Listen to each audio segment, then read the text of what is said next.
This is the Songwriter Connection, the award-winning elite music podcast of the year, connecting the songs and the people who write them. Welcome, songwriters, friends of the song, and fans of great music. Pull up a chair around the dining room table. From his home in Nashville, Tennessee, here's your host, songwriter and storyteller, Dave Linehan. Hey, if you're new to the pod, welcome, and thanks for finding us. If you've been following all along, we've got a new connection to make today, and I think you're going to love her because I was so impressed when her publicist reached out to me and sent me some of her music. She's absolutely incredible, and let me see how we can introduce her. She's Nashville-based, and she's doing it in her own way. She writes, she produces, builds everything from the ground up. Her brand new EP is called Mirrors and Smoke. We're going to talk a lot about it. We're going to hear it. And she is an alt-indie artist, DIY artist, viral sensation. She really is something else. And usually when you see N-A, the letters, you think, not available, or but not today. Today it's Nicole, Alexis.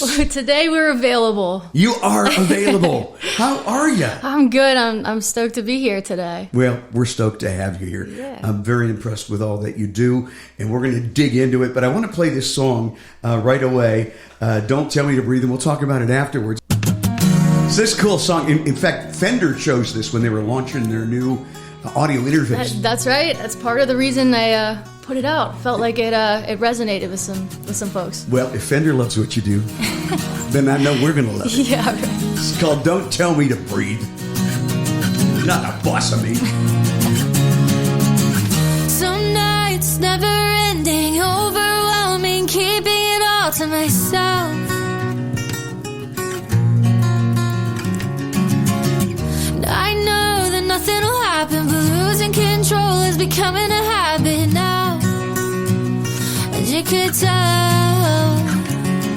that I don't need your help. So don't tell me to breathe, tell me to calm down, and that it ain't all that bad. Don't blame it on me, and tell me I'm crazy for falling off the tracks. When I don't feel myself, I always end up coming back. But don't tell me to breathe, don't tell me to breathe.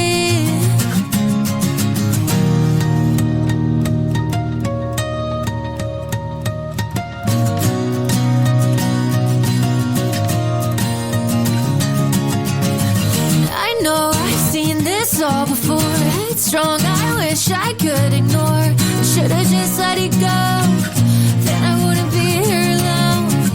Last thing I thought I needed was for you to come between me and my own enemies. The worst thing you could have done is tell me to breathe, tell me to calm down, and that it ain't all that bad. Don't blame it on me, tell me you're crazy for falling off the tracks.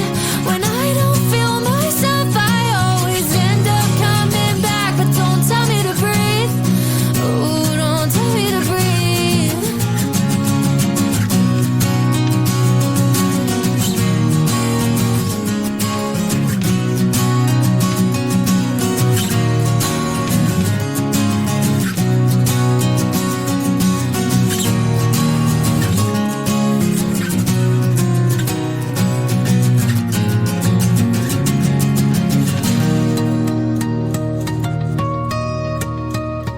Don't tell me to breathe, tell me to calm down, and that it ain't all that bad. Don't blame it on me, tell me you're crazy for falling off the tracks. When I don't feel myself, I always end up coming back. But don't tell me to breathe, oh, don't tell me to breathe.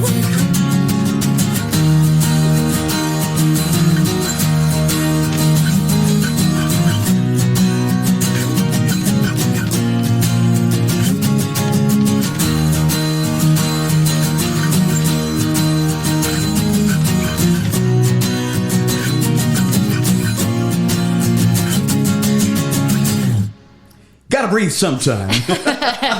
What a great song. Thank you. Written, produced, every instrument Yep. is our guest today, Nicole That's Alexis. right. That's right. Oh, man. That's Yeah. incredible. Thank you. This is from the new album. This is, yes. I didn't intend to put it on the album, but it felt like it fit so well with all the other songs. And so, the acoustic vibe is kind of the essence of the whole album. So it really worked. This is more of an acoustic project than you've done before. Mm-hmm. Yes. Yeah. Is there a reason why? I wanted to focus on the songwriting and the actual songs, and I could get in the weeds with the production, like all the drums and bass and all that. And so for this project, I really wanted to just focus on the songwriting of it. Oh, that's pretty awesome reason right there. Thanks. And you call it Mirrors and Smoke. Yes.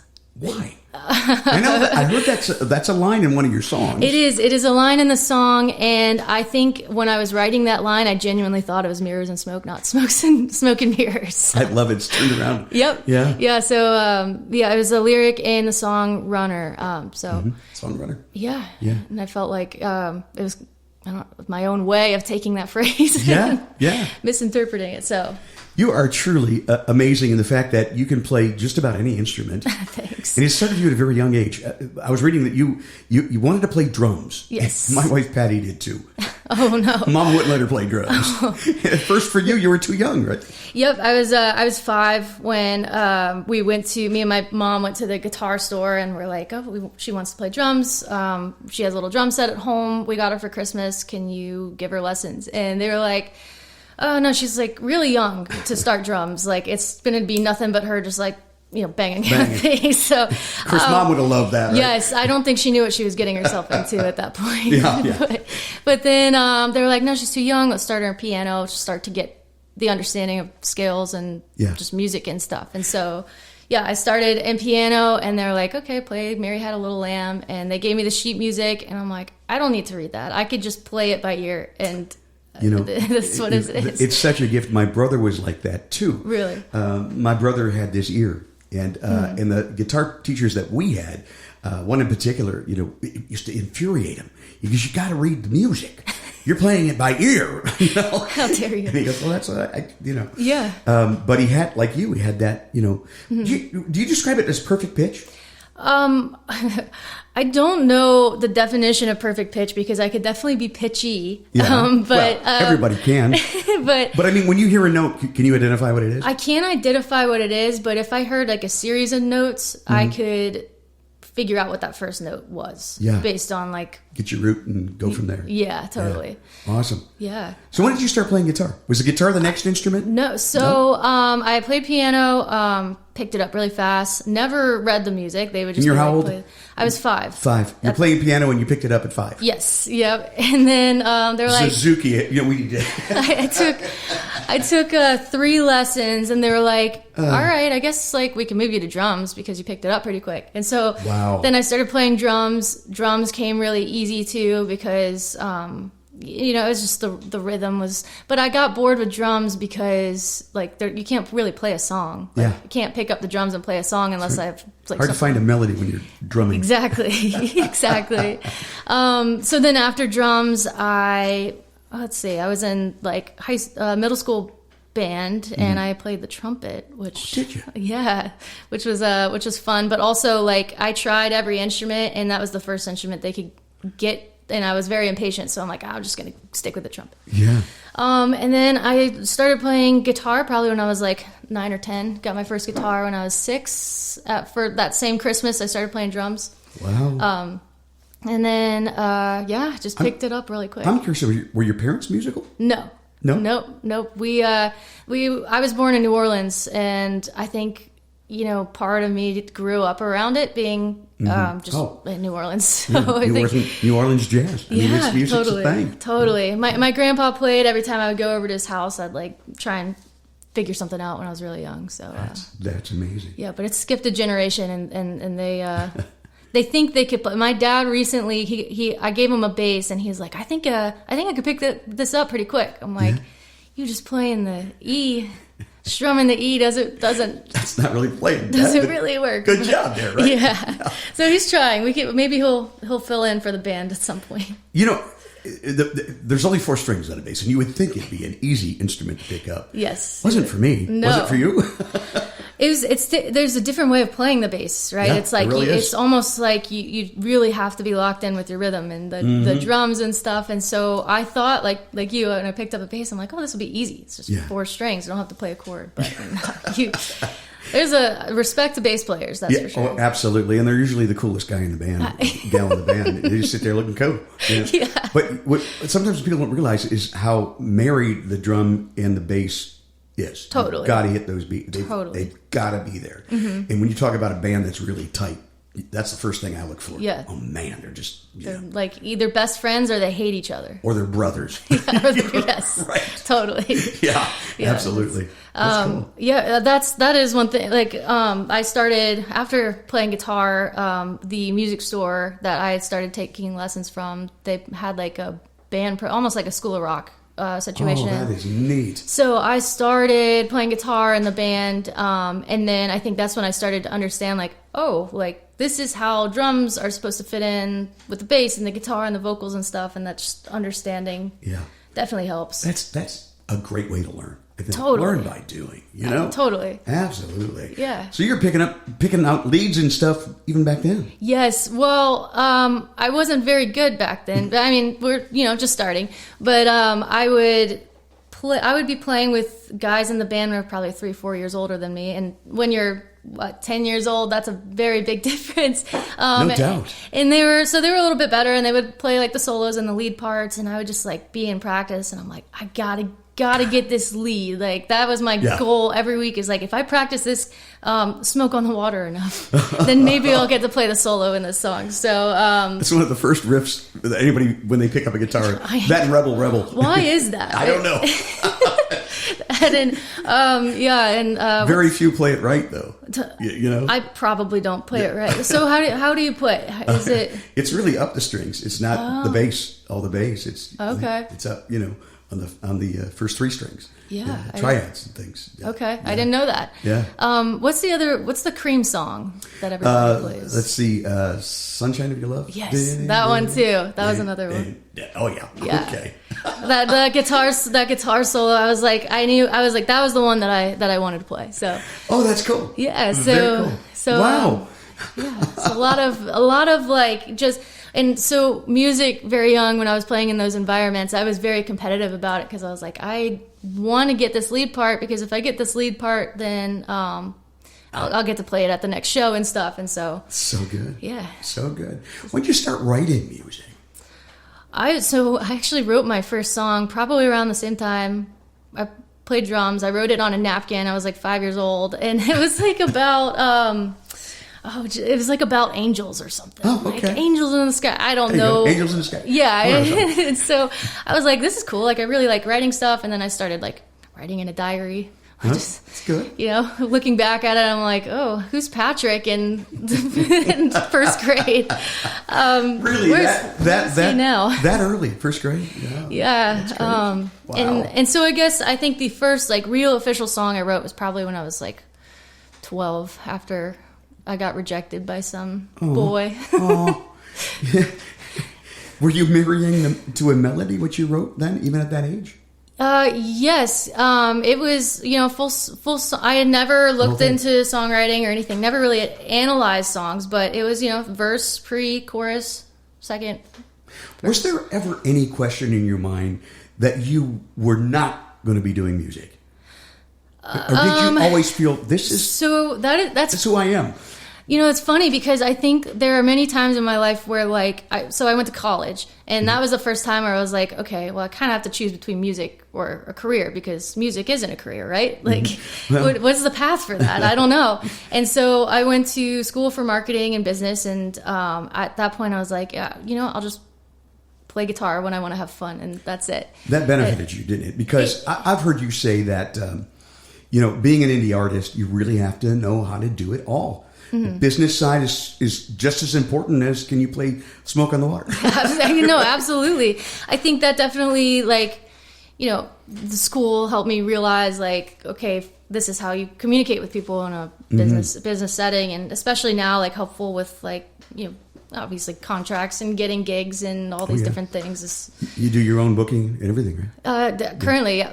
You got a little bit of a team because you have a great publishing. I know. Publicist. She's amazing. Yeah, they're awesome. And so yeah, definitely like college helped that. But throughout college, I don't know, like I never told anybody like, yeah, I play guitar, I write music, I sing and stuff. But all these situations kept popping up where it's like, oh, I'm looking for a guitar player for this sorority event, or like I became friends with a guy who's a bass player, and we started a little band, and so it just like kept coming back. And then the more I got into college, the more it kept coming back, and just like kept rolling, huh? Yeah, I'm like, I'm trying to put this music thing to the side because I need a career and need to get a job out of school, and kind of put it to the side until like it just wouldn't leave me alone. Well, let me ask you today, what is your career? This is it. This is it. So I mean, it is crazy how things work out, because there was definitely a point in time. Not that I was like, I don't want to do music, because I obviously love music. If I could just write all day, I would. Well, you're smart. You had a backup plan. I had a backup plan, and I'm glad that I did, because I learned obviously the skills that I need to just operate as a business. How about that? But yeah, it's so. If you're listening and you want to be an indie artist, folks, I mean, here's somebody right here who's living proof that it can be done. What advice would you give them? I mean, I would say like I just tried everything. I think I especially within business, there's like all different areas. There's like marketing and finance and all that different promotion. All of that stuff. All of that. Yeah. And I went down the marketing route because I'm like, that's the most creative and probably the most beneficial if you want to be an entrepreneur or like musician. So I'm glad I did that. And I don't know. I hated it so much that I would not go back. But I mean, it's helpful. Yeah. Okay. Yeah. Well, learn it all. Be open-minded and do it all. Totally. Yeah. That's a great idea. I want to now. Let's get into songwriting. It's a songwriting podcast, yes. And we're going to do some songs live around the dining table. That is what we are known. This is an old antique, what they call a Duncan Fife. Whoa. And it's every bit a part of our show here. So we're going to hear live music around the dining room table. It's very nice. But let's go back to the song that we just heard. Don't Tell Me to Breathe. Where did that come from? And you wrote it solo. You don't co-write much, do you? You don't. Do you? I do. I do sometimes when I just want to just kind of get out of my own headspace. But most of the songs that I put out, it's solo writes. I just feel like that's the most like. When I'm in a room writing with other people, sometimes I get in my head about like how much I'm contributing or like what like that whole thing. And so like when I'm just in my basement by myself, I could get the most authentic and like this is exactly what I want to say. So. And sometimes we feel that way in a room. Did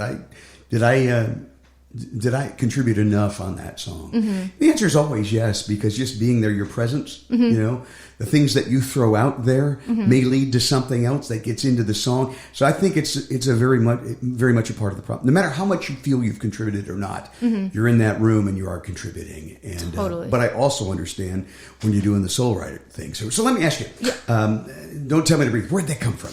So for Don't Tell Me to Breathe, I just remember I was like in the basement. I had like this distorted electric guitar, and I was like, I don't know, I was angry about something, and I'm like, God, don't tell me to breathe. Yeah. And I was just like, just playing this riff on the guitar. I'm like, this is really cool. And then I started with the hook, and then I had like a show the next day, and I was like, actually, like this would be a good high energy song to play for the show I have coming up. And so I finished the song that day, recorded it, sent it to my drummer and bass player. I'm like, hey, can you learn this by tonight?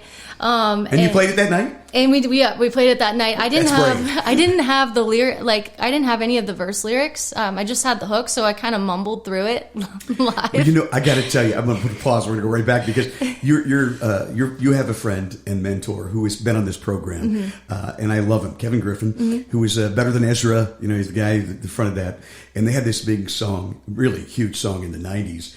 And they had a part where they didn't have the lyric done, and they just went. He kept going, wah wah wah wah wah wah. Everybody goes, you got to keep that. You need to keep that in the song. So they never wrote a lyric to it. And I would love that story. And that's like the most fun part of the song. Yeah, and it really is. Everybody does that. Yeah, yeah. So cool. Anyway, so you're mumbling through the lyrics. Mumbling through the lyrics, and then so the show went great. I kind of put the song off to the side because I'm like, it's really cool.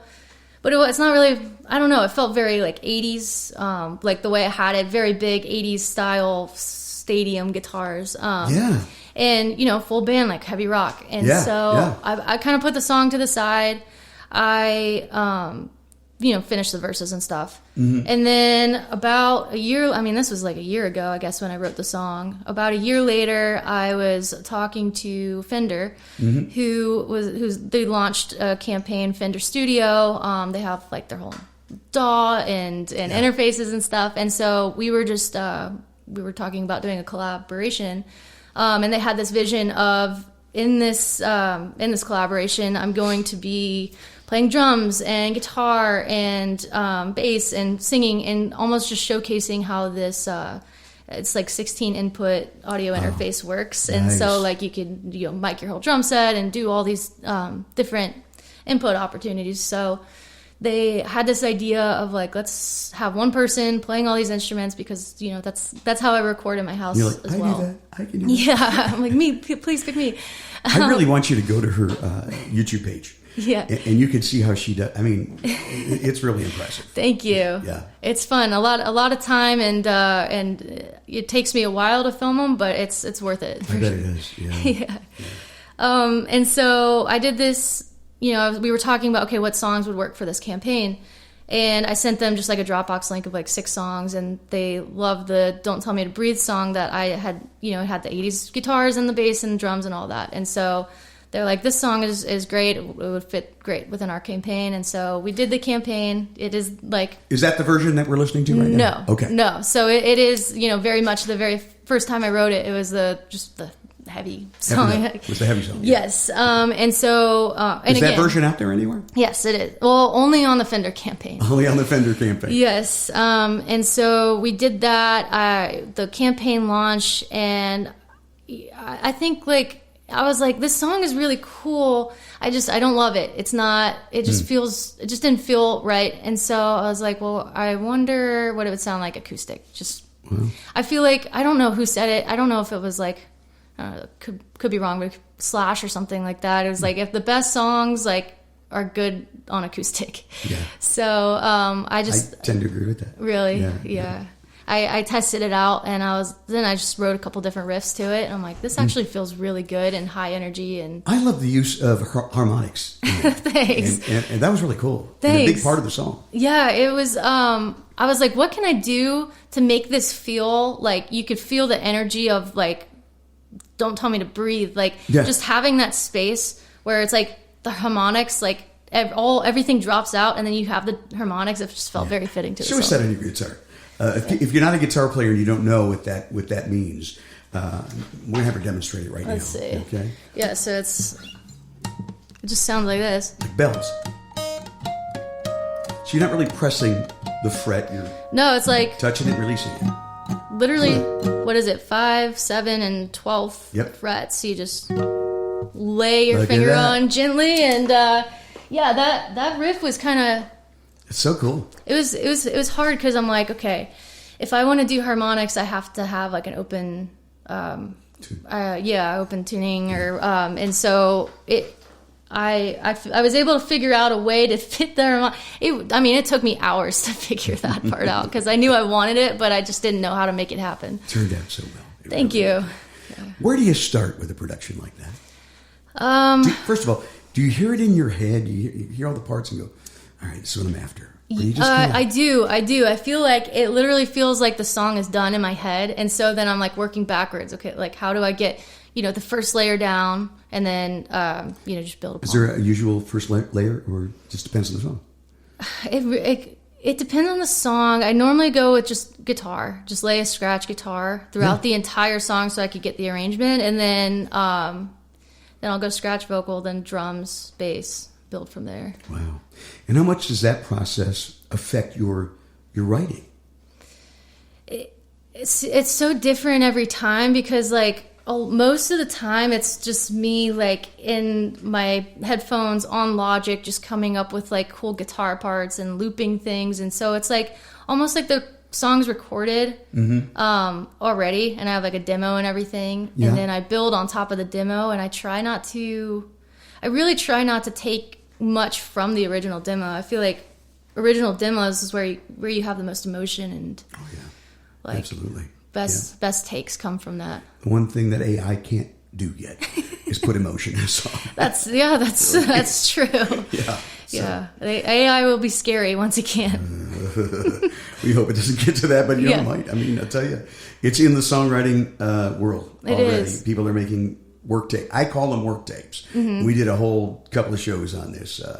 And if you missed it, basically our philosophy here on the Songwriter Connection is if you have it produce a work tape for you, so you get an idea how it's going to perform and sound in the studio, the vibe you want.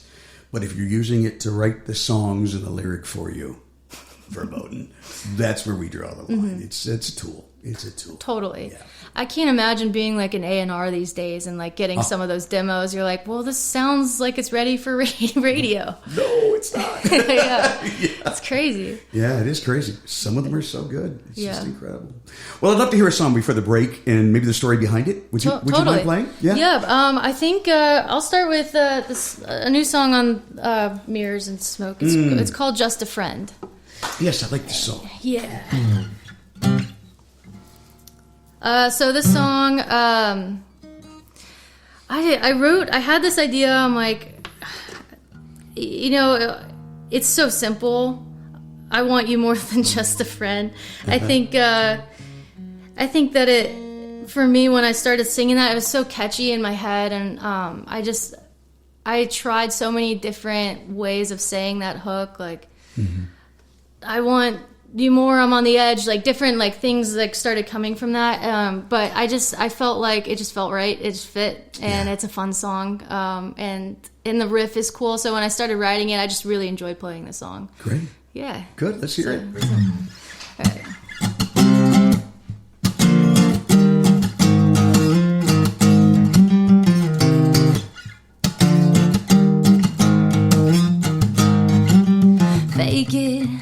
Fake it and tell me I'm the only one that's on your mind.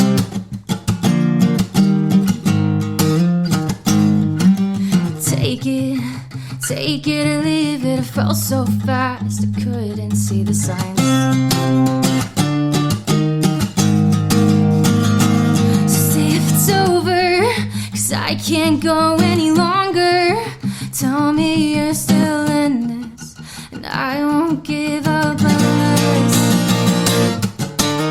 'cause I want you more than just a friend. Whoa, I need you, I just can't pretend. Whoa, all of this mess between us makes it so easy to forget that I want you, but you're just a friend. I need you, but you're just a friend.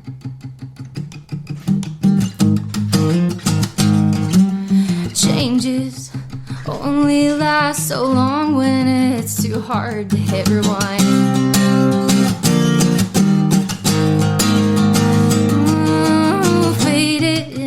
Fade to black's the only light that I can't seem to find. So say if it's over, 'cause I can't go any longer. Tell me you're still in this, and I won't give up unless, and I want you more than just a friend. Whoa, I need you, I just can't pretend. Whoa, all of this mess between us makes it so easy to forget that I want you, but you're just a friend. I need you.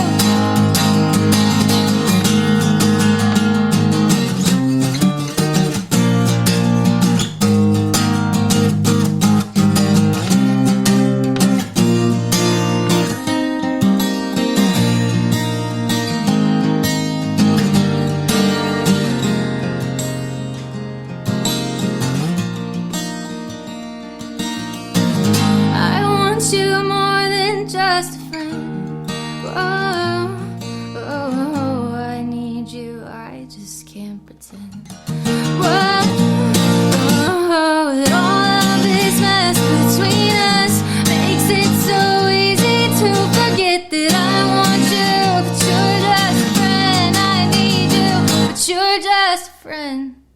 Wow. That's a little more than 3 chords in the track. That's pretty incredible.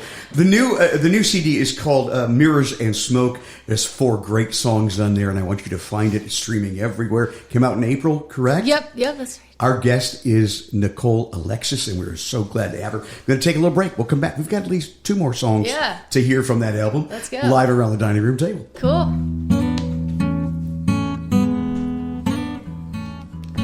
You're listening to The Songwriter Connection with Dave Linehan. Find us on Facebook and YouTube at The Songwriter Connection Podcast. And find Dave at thedaveconnection.com. Now back to the show with your host, Dave Linehan. Hey, big thanks to Jill Lavelle and Publicity Nation for all the hard work they're putting into thedaveconnection.com. There you can get links to my radio show, to the podcast, and my music and the music videos and all that stuff. And I hope you'll check it out.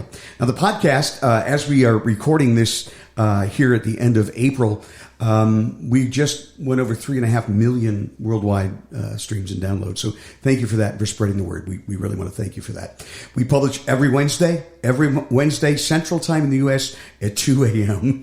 so that you can wake up, have a cup of coffee, and make a new connection.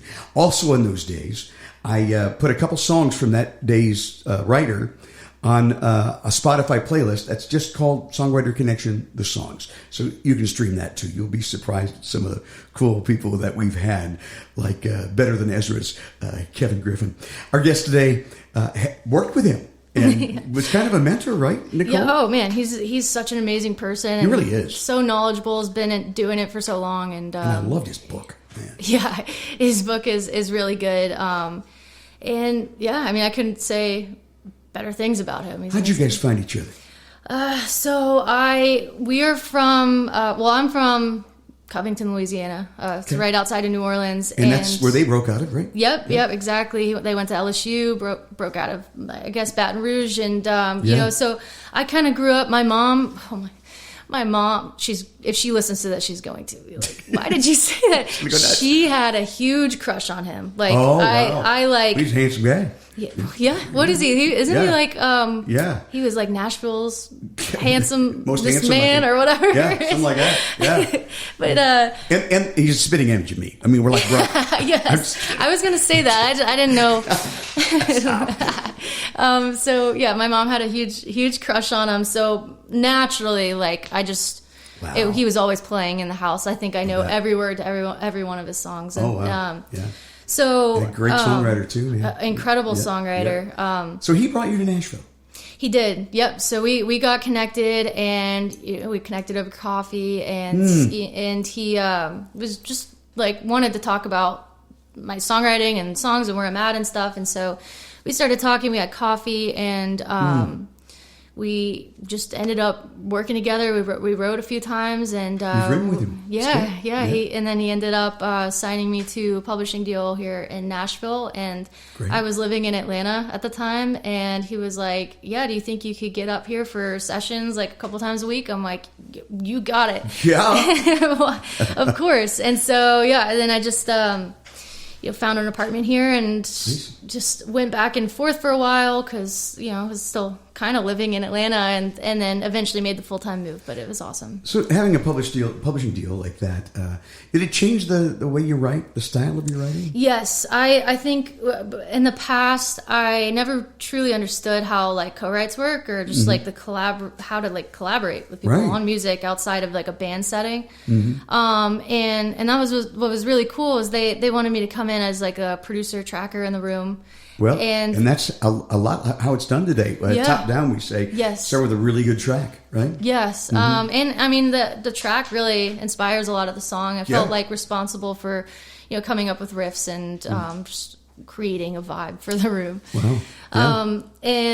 And so I didn't truly realize how it worked because I hadn't done that many sessions before, starting with this publishing deal. And so I got in the room, just created some cool tracks. It's so funny because I didn't know how much I should build them out or how much I should leave them as just an acoustic song. But I would build them out to the max, like full productions and everything, because I'm like, I think that's how you do it. Yeah. As I, started getting booked more and started doing like 2 sessions a day, I'm like, this isn't sustainable. I just can't do that. It's hard work. It was a lot. It was a lot. Emotionally, physically, and mentally draining. Isn't it? Oh, man. Yeah. I mean, I was up till probably 1 a.m. every night just trying to get demos finished. Oh, my goodness. Wow. And it definitely influenced writing. Like, normally when I write, I don't have an idea. I'm not like, oh, I want to write a song about this. I just start playing a riff and then singing whatever I want. Like, I think fits, the riff. And so, like, that last song, Just a Friend, Cool riff. It just felt like it fit over that. And so I wasn't thinking like, oh, I want to write a song about, being a friend. Yeah, exactly. So that definitely kind of influenced a little bit of the writing. So sometimes when you get to that riff or melody, do you find that sings you what it's meaning? Do you find that prosody that you go, oh man, that's what this song's about? Just being a friend. I feel like the universe just gives me this song, it just kind of pops in my head. So many times. Really? And I think that there's something to that. Yeah. Yeah, I mean, because it's just like I would never, in talking to you, I would never think of like, the perfect line to put in a song. But if I'm playing and I'm like in the moment and it just like naturally happens. Comes out. Yeah. Things like mirrors and smoke. And mirrors. Yeah, right? Exactly. What did I just say? Oh, that was cool. That rhymes a lot better. So, but then coming to Nashville, I started to realize people would actually start with a concept or a melody and kind of the reverse of what I was used to writing. I have a pro writer friend who calls it rhyme practice. So he likes to have an idea. He likes to write from an idea. If not, it's rhyme practice. He says, well, there's different strokes for different folks, and people do it different way. And there are a lot of writers that do it your way and from conceptualization. So I don't think there's a right or a wrong. Do you? No, I mean, some of the, within that time of working with, other people, some of the best songs were written out of like, this is a really cool line, or like, this is the flip that should be at the end of the hook that, and that's the reason the song, the reason the song is so cool and good. I mean, I prefer it the way I'm so used to doing, but that just starting writing here in Nashville has kind of opened my eyes to different ways of writing. That's going to be my next question. Nashville. I mean, you were living in the Atlanta area and you come to Nashville, and it's not all that far away, but, Music City is a little different. And we emphasize again, it's Music City. Did you think right away, oh, it's country? We're all going to be doing country music. I definitely had, country in my head. I think I had worked in Miami and I worked in Atlanta doing like a lot of pop and hip hop stuff. Cool. Especially like just playing guitar for various artists. It's a different style of writing. Pop and hip hop, it's like you are in a studio and the artist typically will go in the booth and just start spitballing melodies. And then they come out and they piece them together, and that's kind of how they work. And then, Nashville, it's like... Recording is the writing process. Yes, totally. And I definitely think that's how I kind of... What I learned to write is just like watching those guys.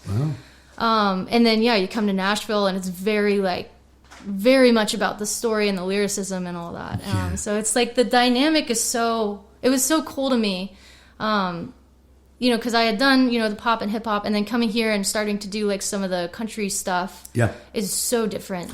Isn't it cool how both those styles have kind of merged today? Yeah. And influence each other.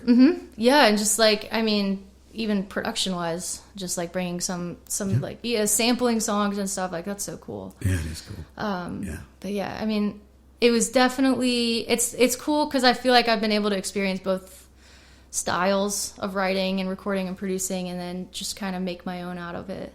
When did you start producing your own stuff? I started I got. So I'm gonna backtrack here. Okay. But after I wrote my first song was probably, I was 13, 14 years old. My parents are like, well, maybe we should get the songs recorded so that you have them, like, just so like when you grow up, you could listen back to them. Parents. Yeah. And so we went to a studio. We recorded like 3 songs acoustically. And then the bill was like, I mean, I don't I don't know. It was it was a ridiculous bill. Yeah. Mm-hmm. And my dad's like, well, we can't do this for every song that you write. So he was like, why don't we'll go to Guitar Center. We'll get like, I don't know, whatever you need to record Build your own studio. stuff. Yeah. And Wow. so we got like a small, cheap little audio interface. Never worked. I don't know. I always have Scarlett or something. Yeah, like something like that. Yeah. And so this thing never worked, and I would like YouTube and try and figure out how to fix it. It was always user error is how it always works. But It dibs on the band name, by the way. user error. That's a good one. Yeah. Write it down. And so then I started. I had to be 13, 14 when I started recording myself and learning how to produce. I would, So you're an old pro by now. Yeah. Yeah. Love it. I mean, definitely, I didn't know anything about EQ, compression, levels, like nothing. It was like everything was dry, sounded horrible. And then, I guess I like really started learning when I was in college. So do you master your own stuff too? I do now. Yep. You do? Yep. Yeah. That's a trick too, isn't it? It is That's a an art trick. form. I didn't and it's like I was always like, why are my tracks so quiet? When I bounce it and I listen in the car, I can't even hear it unless it's turned all the way up. Crank it up all the way. Yeah. So I mix and master everything. Fabulous. I do sometimes wish I had an extra ear on it because I could get in the weeds, but I mean, there have been times when I've brought it to mix and I'm just like, I would do this differently, but I'm too nervous to tell them to turn the guitar up this much. Oh, you can't be. You got to tell them what you want. Yeah. How about another song? You got Let's this do it. great new record out right now, streaming everywhere. I want you to look for it, Nicole Alexis. N.A. Mirrors and Smoke is the EP. We've heard a couple of songs. We did one just like it appears on the album, and the last one, Just a Friend, live, and now another live around the dining room table. Let's Nicole, go. here you go. This one's gonna be "Don't Tell Me to Breathe."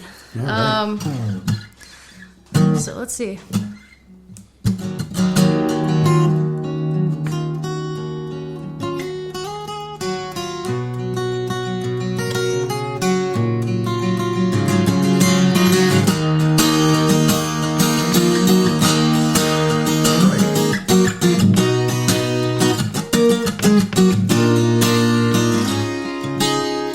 Some nights it's never ending, overwhelming, keeping it all to myself.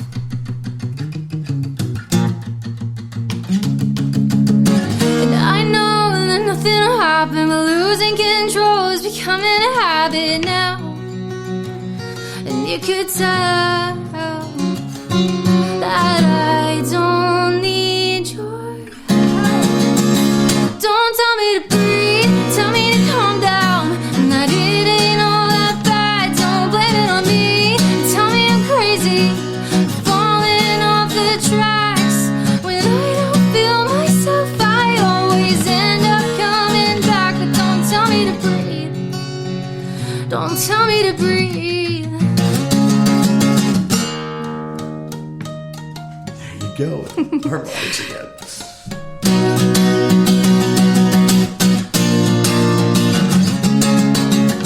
I know I've seen this all before. It's wrong, I wish I could ignore. I should've just let it go, then I wouldn't be here alone. Last thing I thought I needed was for you to come between me and my own enemies. The worst thing you could have done is tell me to breathe, tell me to calm down. And that it ain't all that bad, don't blame it on me. Tell me I'm crazy, falling off the tracks. When I don't feel myself, I always end up coming back. But don't tell me to breathe, don't tell me to breathe.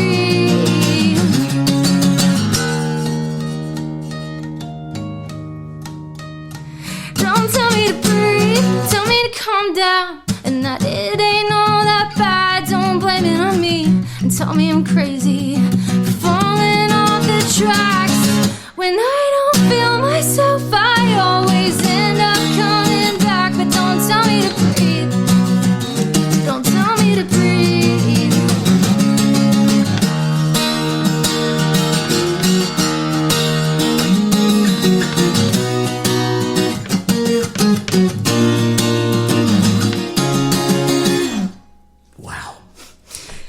before we even started rolling tape here, I asked you, that's not an alternative tuning, is it? No, it's just dropped down half step. step. Yeah. Half step? Yeah. Okay. So D flat. D sharp. D sharp, you're right.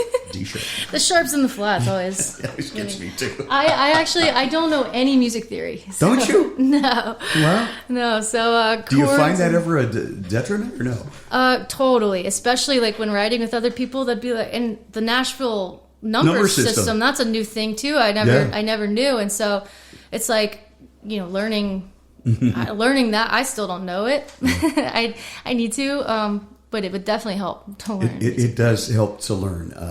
I'm playing guitar for some folks, for an artist, when we go to Key West, in addition to the stuff I have, and they send me the charts. And if you know the number system, it makes sense. Mm-hmm. And you don't have to write out every word and every chord and everything, but they're right there. And just depends what key. So at the top, let's tell you what key you're in. You're in G. Yeah. There's your number one chord, and then you go from there. Is that how charts work? Are they normally just numbered? There's some right there, right on top, underneath the red stapler there. Okay. Yeah. Yep. Yeah, that's how they are. Yeah. F, C, E flat. Yeah. Yep. Yeah, I put them in there for me. Okay. so I know, but normally they're just numbers. Interesting. Yeah. Okay. Yeah. Well, I need to. The key at top. I need to learn that. Yeah. So I put in big letters with a Sharpie, so I remember what key we're in. Mm-hmm. So there you go. Smart. Otherwise, you're going 1, 2, 3, 4, chord 4, and then 5 chord, and then that's a flat 7. And that way I don't have to think about it. So what's the one typically? The one would be your whatever key you're in. If you're in the key of G, okay, that's your gotcha. one chord. Yeah, gotcha. Yeah, if you're in A, and so it's just in most songs, 1, 4, 5, 6 minor. But there's also the 2 minor, the 3 minor, 3 flat, 7 flat. All that stuff. Yeah. I don't know all the theory, but I've got friends that do that I can call and go, hey, what's a flat third? What is that? How do you do that? It's so impressive watching videos on like John Mayer or something. Oh my and he'll God, just he's incredible. Throw out this chord, and I'm like, yeah. I'd never heard of that before. Another cool guy is Rick Beato, who has a great podcast. He's from the Atlanta area, right?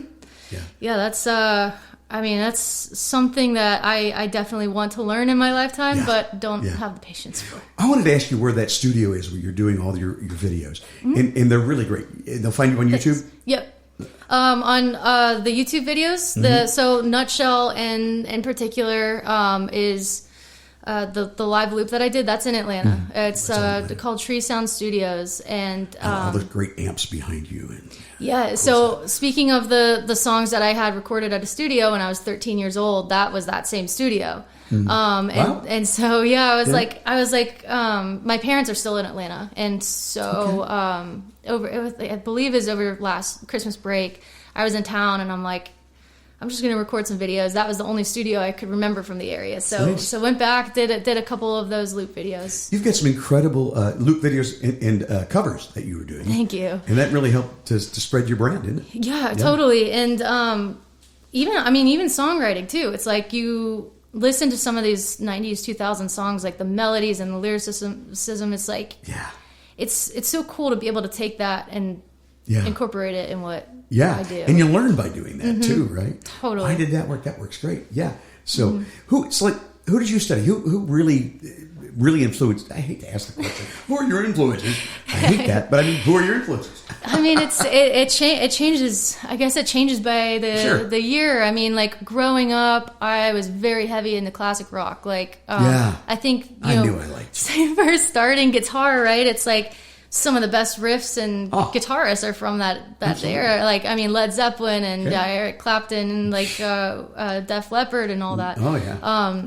It's like that's really when I started to learn and just understand like soloing and riffs and all that. And so very early on I got into that, and then I started to get older and started to get more rebellious, and naturally that's where the pop punk comes in and start listening to like all the early 2000 pop punk bands. I mean, love Paramore and Lily's living here in Nashville, right? Yeah, I'm run into her if I ever run into her, I'll probably I don't know what I would do.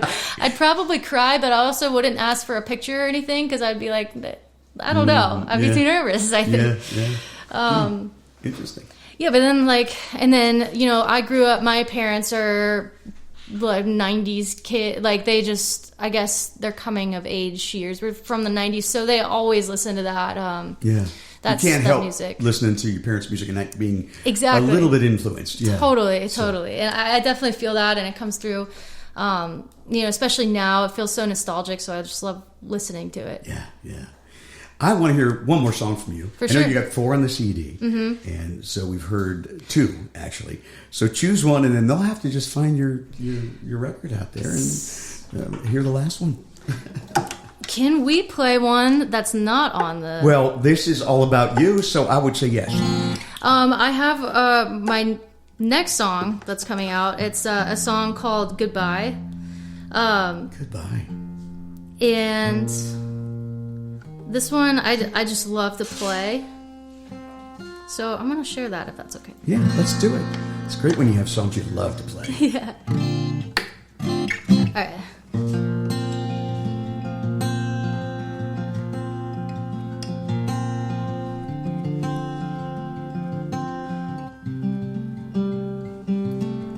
Torn clothes all over me, 'cause I cut all the pieces to fit into these sleeves. You try not to cut too deep with words that you believed were right in front of me. I wish I would have noticed, but I had so much hope, and out of all the reasons that I can't let you go. So if it's goodbye, could you stay another day? Wash it all away before it's too late.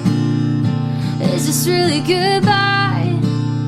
Could you meet me halfway and stay another day before it's too late?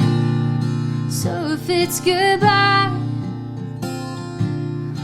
ooh, is this really goodbye?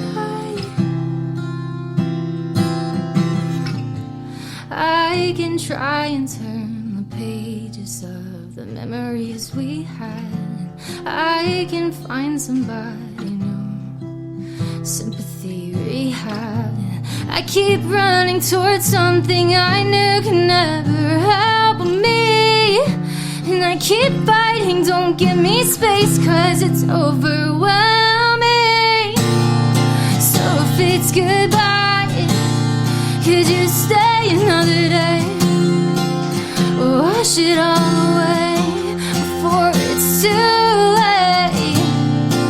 Is this really goodbye? Could you meet me halfway and stay another day before it's too late? I tried to be patient, I tried to give you my all, I tried to pick up the pieces when we felt we hit the wall. I tried to be honest, I tried to be your support. I tried and I tried, but I just can't keep giving anymore. So if it's goodbye, ooh, is this really goodbye?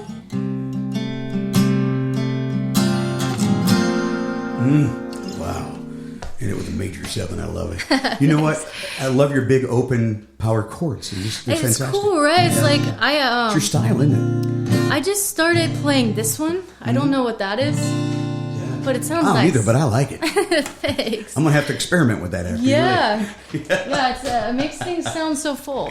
It does. It really does. Yeah. Yeah, some people will drop to like a open D tuning to get that kind of a feel. Really? But that's cool how you do that. Yeah. I really haven't experimented with tunings too much. Yeah. I feel like You're gonna need it. I wouldn't know. I would be like playing what? I guess a banjo is a similar tuning, right?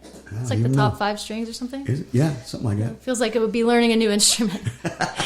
Yeah, you'd have to learn how to play the chords all over Totally. and which chords go where. Yeah, exactly. So, and how to finger them. So, what's next for you? Tell me about your summer. What's next? We're hitting the road a little bit. We're playing some shows. Right now we're planning some more shows for fall too. Good. But yeah, I just plan on releasing a ton of music and touring and all that fun stuff. That's good. Yeah. So I imagine we could find on your webpage where you're going to be at your tours. Nicole Alexis Music is where I'm going to be posting everything. So all the dates will be up there, and Find her. Really excited. Find her on the socials. Friend her. Yeah. NA. That's right.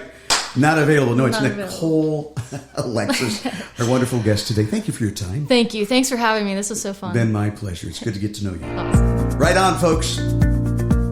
That's a wrap from the dining room table. Thanks for joining the conversation and chasing the music with us. From Nashville, Tennessee, this is the Songwriter Connection, the award-winning elite music podcast of the year, connecting the songs and the people who write them.